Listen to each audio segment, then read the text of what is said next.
البنات كلها صحت من النوم وبدأت تستعد عشان تنزل على جامعتها، إلا أروى اللي نايمة ولا دارية بأي حاجة حواليها. منى فضلت تصحي فيها وهي مش راضية تصحي أبدا. أروى اصحي يا أروى، هنتأخر على أول محاضرة يا بنتي. أروى. اتقلبت أروى في سريرها وما رضيتش. عايزة ايه بس؟ بقيتي سيبيني انام. يا بنتي هنتأخر كده. أروى ما اهتمتش لكلامها وحطت المخدة فوق راسها. والله نمشي ونسيبك يا أروى لو ما صحيتيش دلوقتي حالا. ماشي روحي انتوا، انا هحصلكم كمان شويه. منى هزت كتفها ومشيت وسابتها وراحت تكمل لبس. البنات كلها لبست واستعدت، فمنى قالت هنعمل ايه يا بنات؟ معقول هنمشي ونسيبها؟ دي ممكن تفضل نايمه لحد ما احنا نرجع ولا يهمها. وهنا قريش فكرت وقالت سيبوها، انا هخليها تقوم جري دلوك. راحت عندها وقالت أروى الحاجة بسرعة، الحرامي جه وأكل أكل الأرض كله، يا عيني عليه. أروى قامت بسرعة من على السرير وهي بتدور على الحرامي والأكل بتاعها. إيه فين مين؟ ليه الأكل بتاعي؟ بتاع الأكل بتاعي فين؟ ليه الحرامي ياخده؟ ليه ليه قولي لي يا قريش ليه؟ البنات انفجرت ضحك على أروى اللي صدقت الحيلة. قريش قالت وهي بتضحك وربنا انتي عاملة زي الجرود فعلا، بقولك يا مخ تخين، الحرامي جه سرق أكل الجرد. يعني ايه؟ يعني أكلنا موجود زي ما هو؟ وهنا ردت منى لا بجد انت حالتك صعبة قوي يا أروى. الحمد لله حيلتي بتاعتي ناجحت، واديك اهو صحيتي بسرعة البرد طالما الموضوع متعلق بالوكل. منك لله يا قريش، ضيعتي النوم من عيني وقفتي قلبي، انا كنت هموت من القهر على الاكل. منى قامت وقربت من أروى وشدتها من ايديها. قومي بقى يا بنتي، حرام عليكي، انا كده هنتاخر على المحاضره، بالله عليكي لا تقومي. خلاص هقوم عشان خاطرك بس ما تعيطيش بقى. أروى لبست وجهزت وبعدين وقفت وقالت طيب بس هفطر بس الاول كده، اصلا مش هقدر اقوم من النوم كده على الكليه على طول من غير فطار، ده حتى غلط على صحتي. وهنا البنات كلها صرخت فيها لا ايه، ما هو مش هينفع كده، مش هينفع انزل الكليه كده، انا جعانه افهموني. وهنا ردت منى يا بنتي هنبقى نفطر هناك، انجزي، الدكتور مش هيوافق يدخلنا المحاضره لو اتاخرنا. وقفت أروى في نص الاوضه وحطت ايدها في وسطها وقالت انا اعترض وبشده. البنات راحت عندها وزقتها جامد عشان تخرج معاهم. في الجامعة خلصوا المحاضرة، البنات كلها اتجمعت في الساحة، بصوا لبعض وقالوا الله هي فين أروى مش باينة ليه؟ فردت قريش أنا متأكدة إنها دخلت معانا المحاضرة. ردت عليها منى كانت قاعدة جنبي. وهنا منى قالت أمال راحت فين بس؟ أنا مش شايفاها خالص. البنات بدأت تدور عليها، شوية لقوها جاية عليهم وشايلة في ايديها أكل كتير، فبصوها بغيظ وصوت عالي وفي نفس واحد أروى رجعت خطوتين لورا وقالت استنوا بس افهموني هشرح لكم.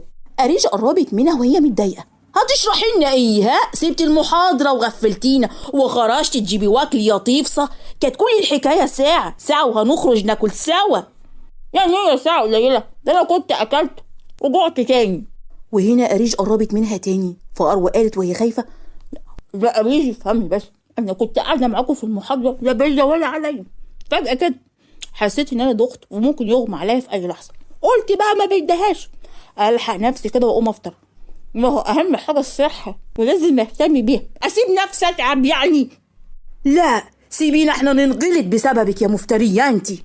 شوفي عشان تعرفي بس انك ظلماني، انا كنت جايبه لكم اكل معايا على فكره. وهنا منى قالت جايبه سندوتشات ايه؟ اصلا انا جعانه قوي. ومنى كمان ردت وانا كمان جعانه. برافو عليكي يا أروى. ايوه عشان تعرفوا بس وتعدوا الجمال ديت وتفتكروها. ناولت لكل واحده فيهم سندوتش واحد وهي اخدت الباقي لنفسها. فمنى قالت سندوتش واحد يا طفصه؟ انت واخده 5، ده غير اللي اكلتيهم قبل ما تيجي. الحق عليا اني افتكرتكم اصلا. بطلي طفح واسمعيني، انت عارفه لو ما قسمتيش السندوتشات علينا كلنا هاخدهم منك وابقي جابليني لو طولتي منهم واحد. أروى زعلت قوي واديتها السندوتشات وهي بتعيط.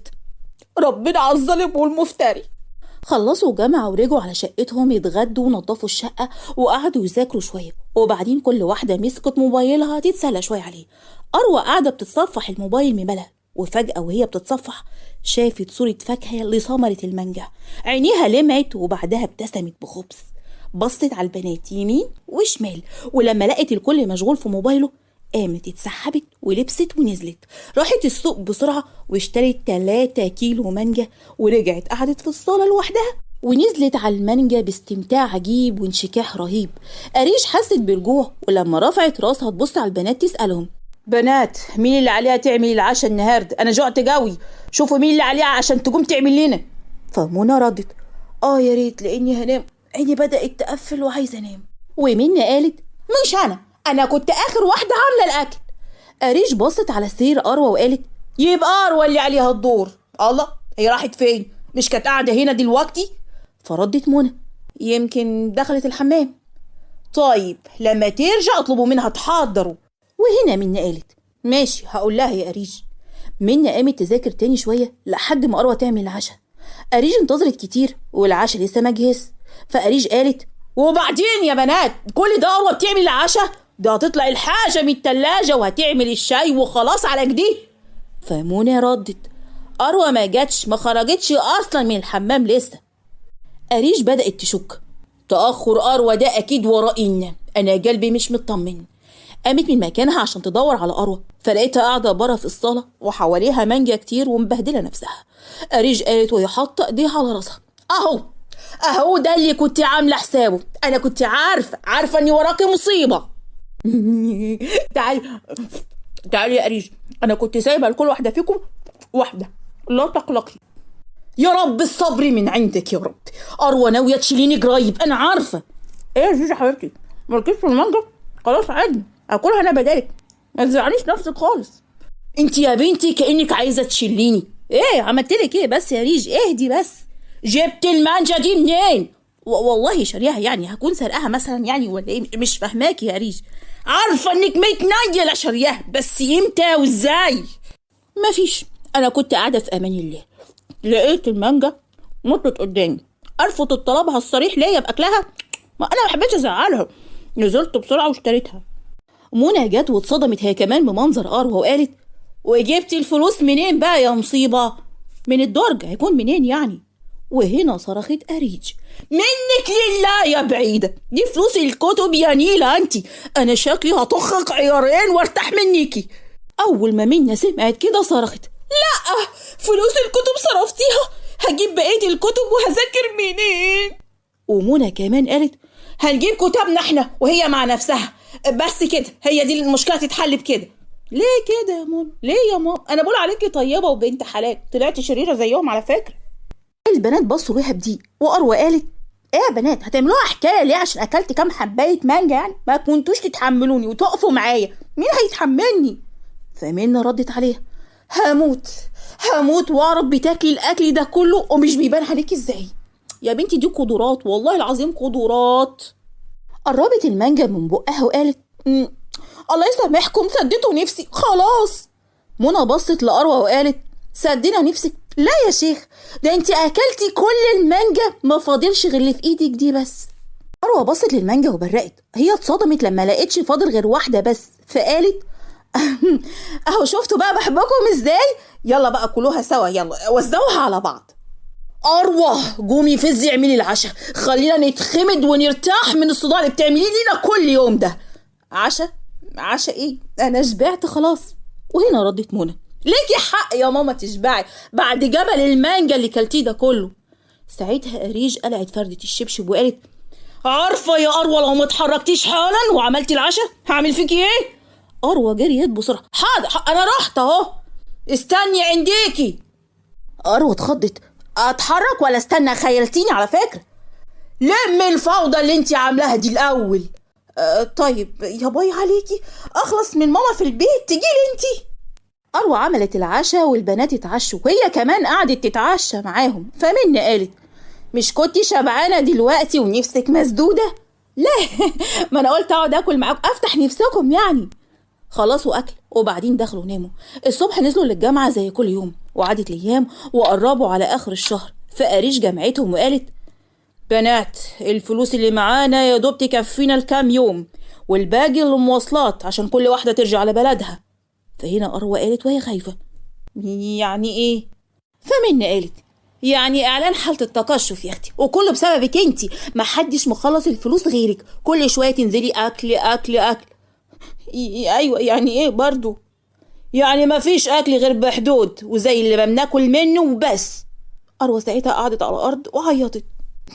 يا اختي يا اختي، انا كده هموت من الجوع، مش هينفع كده، اتصلوا ببابايا يبعتلي فلوس. وهنا منى ردت عليها: محدش هيعبرك، انتي خربتي ميزانيتهم يا بنتي. اروى فضلت تعيط اكتر، والبنات كلهم كانوا مبسوطين فيها. في الجامعه اروى قربت من منى اللي كانت قاعده تبيض المحاضرات بتاعتها لحد ما دكتور الماده يجي، وبعدها بصت يمين وشمال، اتاكدت ان منى وقريش مش واخدين بالهم منها، فقالت: منى. ها منى، بصيلي، عايزاكي في حاجه مهمه. نعم يا اروى، عايزه ايه؟ بقولك ايه يا منى، انا عارفه انك بنت جدعه وبنت بلد وبتحبي صاحبتك وبتقفي معاها دايما. لخصي يا اروى وادخلي في الموضوع.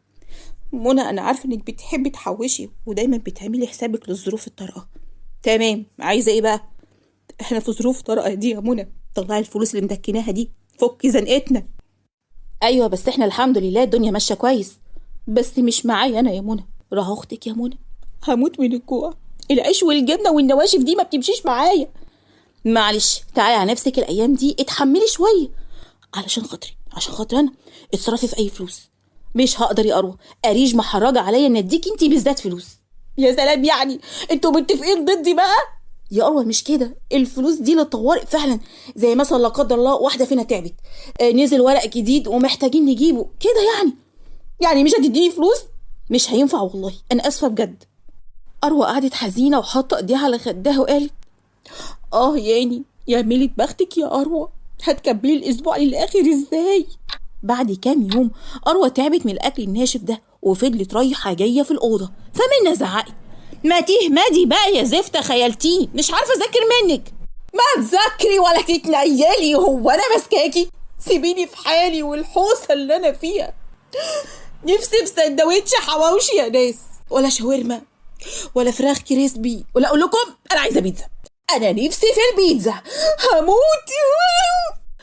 تعبانه يا ناس، تعبانه وجعانه. البنات فضلوا يضحكوا عليها، فقالت: تضحكوا عليا؟ مش حاسين بمعاناتي؟ طب والله ما انا قاعده لكم في الاوضه. قريش وهي بتضحك: يكون احسن، خلينا نذاكر من غير صداع. اروى سابتهم وخرجت بره الاوضه، وفضلت تاني تروح وتيجي، وبعدين لقت نفسها بتخرج من الشقه وبتتمشى في شارع بالبؤس وبتقول: يا عيني عليكي يا اروى، عين وصابتني، انا عارفه. لو الاقي حد يعرفني هنا يا سلام ويعزمني على اكل، هكون في قمه سعادتي ومش هرفض ابدا. فضلت اروى ماشيه لحد ما حست الشم القويه بتاعتها ودتها لحد مطعم، فرفعت وشها وبصت على المطعم بفرحه وشمت الاكل وقالت: الله الله على الروايح اللي ترد الروح دي، سلام يا سلام، لو حد ينادي عليا ادخل. ما كملتش كلمتها الا ولقيت واحد واقف بيوزع المنيو على المره وبيقول: اهلا بيكم في مطعمنا، يشرفنا زيارتكم لينا. راحت بسرعه وقربت منه، فمد ايده واداها المنيو وقال: اتفضلي يا فندم، هيعجبك جدا. اروى عينيها كانت هتطلع على الاكل اللي في المنيو، فالعامل شاف لهفتها وقال لها: تعالي اتفضلي يا فندم، جربي الاكل عندنا. اروى فرحت قوي: يعني بجد اقدر ادخل اجرب الاكل بتاعكم؟ طبعا طبعا يا فندم، اتفضلي، نورتينا. دخلت اروى المطعم وهي في قمه سعادتها، بصت على انحاء المطعم بفرحه. العامل شاور لها على ترابيزه فاضيه وقال لها: اتفضلي يا فندم، تحبي تجربي ايه من المنيو اللي مع حضرتك؟ بصت على المنيو: ايه رايك تجربي البيتزا بتاعتنا؟ مفيش مشكله، انا عايزه كل انواع البيتزا اللي عندكم. تحت امرك، دقايق والاوردر هيكون عندك. فضلت اروى قاعده وفرحانه ومستنيه الاكل لحد ما العامل رجع ومعاه الاكل اللي طلبته، ابتدى يحطه على الترابيزه وهي عينيها كانت هتطلع من مكانها. بدات تاكل اكنها محرومه من الاكل، ولما خلصت الاكل كله حطت ايديها على بطنها وقالت: الله الله يا بنتي يا اروى، ربنا بيحبك قوي، دعوتك استجابت بسرعه واكلت اللي نفسك فيه. بعد شويه العامل جالها: هيا يا فندم، ايه راي حضرتك في الاكل؟ الاكل خرافي جدا، تسلم ايديكم بجد، جودته ممتازه فعلا. الحمد لله الاكل عجبك يا فندم، يا ريت تشرفينا تاني باذن الله. اكيد طبعا طبعا هاجي. تحب حضرتك تطلبي حاجه تانية؟ لا لا، ده كده فل قوي، شكرا جدا. العامل طلع لها ورقه واداها لها: ايه دي؟ ده الحساب يا فندم. ايوه، حساب ايه؟ حساب الاكل حضرتك هيكون حساب ايه؟ اكل ايه؟ انا اللي هدفع حسابه. امال هتدخلي تاكلي ببلاش مثلا؟ فاتحين سبيل احنا. ما تتكلم معايا كويس يا جدع انت. ما انت اللي بتقولي كلام مش معقول ومستفز. كلام ايه اللي مش معقول؟ انت مش قلت لي ادخل ادوق اكلكم؟ فانا دخلت ودقت وقلت رايي زي ما انت طلبت. انت بتهرجي حضرتك ولا ايه؟ انت متاكده انك عاقله كده وبكامل قواك العقليه؟ في ايه؟ قلت لك اتكلم معايا كويس، والاسلوب ده اللي بتتعامل بيه ما ينفعش تتعامل بيه مع الزباين. انت قلتي زباين، انت من ضمن الزباين دي، وحضرتك طلبتي اكلي واكلتي، يبقى جه وقت انك تحاسبي على اللي انت طلبتيه. انا ما طلبتش حاجه، انت اللي اقترحت عليا على فكره. اللهم طولك يا روح. انت حضرتك اكلتي هنا ولا لا؟